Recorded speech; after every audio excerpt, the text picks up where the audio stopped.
Hello, everyone. It's your host, Jesse Montanero, here with another episode of Yard Time with ChatGPT. In today's episode, we're going to be talking about memory and the concept of memory across the multiple tiers with ChatGPT. So, before we get started, we're going to ask ChatGPT what is memory and different pricing tiers. Currently, there's three tiers in ChatGPT. There's the free subscription, then there's a $20 subscription, and then there's the $200 subscription. And hopefully, I'll be able to convince you guys to at least try the $200 memory for 1 month. And when you do try, you're going to realize that you can use this to create the greatest thing on this earth, you. So let's hit enter and see what it says. Here's the breakdown of memory at each pricing tier. The $0 free tier, no persistent memory. Chat only remembers context inside the current conversation. Once you close or refresh the chat, everything is forgotten. You need to repaste information each time if you want it remembered. There's no such concept of cross-chat memory. $20, the plus tier. There's still no persistent memory. Again, there's still no concept of cross-chat memory. The benefits are you get faster speeds, access to ChatGPT 4.0, and longer context windows. That longer context windows, it's a game changer, but you'll see how it's a limitation if you cannot take that conversation and carry it to another one. I'll show you an example. The same as free. Conversations are stateless across sessions. You can simulate memory by saving your own notes and refeeding them, but nothing is automatically remembered. And then finally, there's the $20 Pro Enterprise tier. Enterprise, that's referring to ChatGPT Enterprise. We're not going to go over that. We're going to talk about ChatGPT Pro. ChatGPT Pro has full persistent memory. You can name, save, and update memories across chat, like My Hero Screenplay, my self-help book Rebuilt from Fire, Mott Awakens, gambling memories, podcast setup, and so forth. I can recall, append, or modify these without you needing to repaste every time. Functions like a real long-term working memory. Projects, rules, workflows, and personal context carry forward automatically. You can ask me to read all my memories, update a memory, or save this chat as a memory, and I'll keep it stored for you. So in short, 0 and 20, no cross-chat memory, $20 gives you a longer context, $200 persistent memory across all session. The system we've been using for all your projects. So just reminding me that I pay for the 200. I know I do. All right. So before we get too much further, you have to really ask yourself, this is something that most people are going to have to look in the mirror and ask themselves. The name of this podcast is called Yard Time with ChatGPT, referring to a prison yard. Why? Because I see my 9 to 5 as being in a cage. I cannot do what I want to do. What I'm trying to do is break out of my cage. You have to ask yourself, if right now you were doing 20 years in the prison and you had to pay $200 a month to get out and wake up at 5 in the morning, would you do it? If the answer is no, you're happy and you don't want to get out of your cage. Me personally, I want to get out of my cage. I'm waking up at morning at 4:30. I'm going to make sure I'm streaming tomorrow at 5 o'clock. In addition to that, I'm paying my $200 because I'm getting out of this cage. All right, so the first thing I'm going to go over is what is the concept of within chat memory. So we're going to start with my shoulder tendonitis check. And I picked this one for a reason. One, because it's a long chat and it's going to show what I mean by when it gets too big, you just lose things. So if you see the size of this chat, and we're just going to go up and down real fast. That's pretty hefty. Pretty hefty. So we're going to say, when will I be back to 100%? So some quick context. I hurt my shoulder working out about 2 months ago. I am not one of those people that go to doctors. I'm all about being holistic. So I went to ChatGPT, started having a conversation about the pain, and that led to therapy. And in short, I think it's working. All right, so when are we back to 100%? I hit enter. You see, I was taking a little while to go through. It's thinking, but it's not really thinking. All right, what it did was scan my memory to try to give me an answer. So we have a plan. I've been working with ChatGPT for about the last 5-6 weeks. This is post, so there's 5, 7, and 8. So it's telling me when I should be able to be back to 100%. That looks good. This is what's called an within chat memory. At this point right here, anything inside of this chat, I can ask ChatGPT a question on, it will be able to recall the information.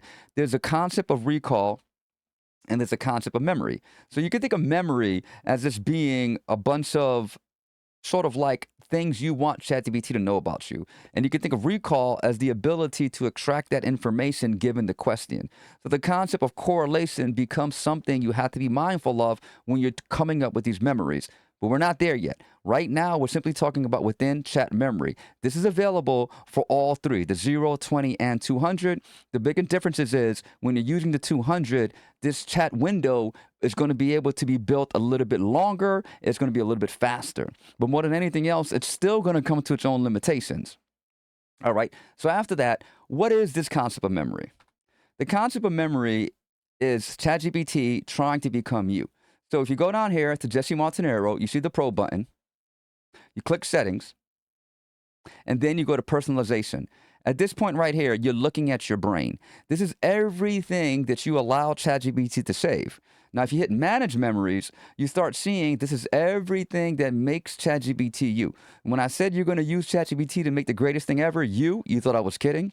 Each one of these is a memory that I fed into ChatGPT. Now, at this point right here, ChatGPT has two ways of getting these memories in here. It has pattern recognition. So if any of you are using the $2 subscription, or every now and then for the $20 subscription, you'll see something that says saving memory. This is ChatGPT picking up on a pattern that you've been doing repeatedly. Once you see this, it's saved into your memory. You can also explicitly save a memory, explicitly save a chat. And we're going to show you the power of that. So back to this. Each one of these, again, is a memory, and we'll just go into these four. You see the top one, this is my hero screenplay by Jesse Montanaro, right? Then we see something about Google Gemini and animation. Then we see another one about GenAI pricing systems, right? And then we see another one with a permanent super prompt embedded for an actual book. So this is Story and Action by the author Robert McGee, and there's another one, Creating Character Arcs by K.M. Whelan. That's right, I'm uploading entire books into my memory. So with that being said, all of that creates something that is you. So let's see what that you is. So I'm not going to say read all my memories. That's too easy. I'm going to say, please read my animation memories. Here are your animation related memories as stored. Old school animation pipeline. Goal is to animate 8 minutes of old school. That's a pilot I wrote when I first started using ChatGPT. Build automated pipelines for Google Flow animation. We're going to do that. Master memory of saved prompt examples. So basically what I did was save prompts. Again, we're going to get to that. That's not this conversation. Then there's the hero screenplay animation. I'm supposed to be making a 2-minute a preview of the actual movie, and then my daily sports pick. I have memories dedicated to that, right? So the it's linked to animation, but I'm actually going to animate anything there. Then there's Mama Awakens and everything else. So we're going to get more into it. Then we're going to say, okay, what are my writing memories? Here are your writing-related memories. Hero screenplay. Again, it talks about my screenplay. Rebuilt from Fire, my self-help book, My Awakened Scrolls. This is something personal, dear to my heart. Then we have the execution plan, creativity, right? This is what I want to do. Finish hero, animate old school. You see how it actually knows who I am? It really does. So before we get any further, let's go back to the shoulder tendonitis check. This is really the game changer of ChatGPT. Whenever you're having a conversation with ChatGPT and you're not in the $2 subscription, you're forced to stay in there and just have to continuously wait. And if anyone that used ChatGPT and used it rigorously, you know these windows will get very, very slow the longer and longer and longer you're inside of it. This is the workaround if you're going to pay for your pro subscription. You simply say, please save this entire chat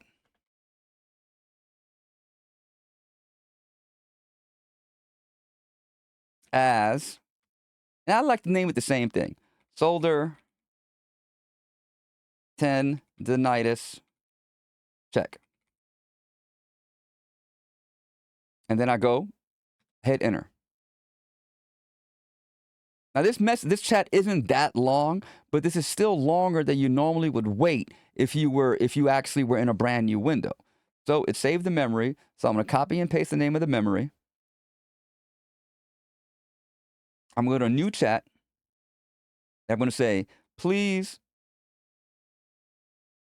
load memory shoulder tendonitis check. And I like to put it in parentheses. It doesn't matter. But for me, at least, it makes me feel as if the memory is like more tangible. I've got your memory sold the tendonitis check, and you see how faster it is? And it has everything in there. So now I can continue this conversation within this chat. That is the concept of cross chat memory. So let's quickly recap. What do we have? We have within chat, which basically all subscriptions give you, and you can stay alive in it for a pretty long time. What's the problem there? After a while, that message is going to get so long that it takes longer to get a response. After that, what do we have? We have the ability to create a memory from a chat and then load it to another chat. After that, you have your internal memories. Again, ChatGPT is either going to use pattern recognition to try to identify something that you've been doing over and over and over again and save it as a memory, or it's going to save that memory as its own thing. Now, the thing about that saved memory, and this is something we should point out, Jesse Montanero, settings, personalization, 93% full, so I'm getting close to 100. I click on manage, and this is everything that makes me me. Each one of these memories can actually load up to 75,000 tokens. You could think of a token as being a 4-character word, so that's basically 75,000 words you can fit in each one of these small memories. And you get 150 of these memories. Think about that. You could fit 75,000 words into 150 memories. Let's do the math real fast. That's 75,000 words times 150. That's 11 million words you can fit into your ChatGPT memory.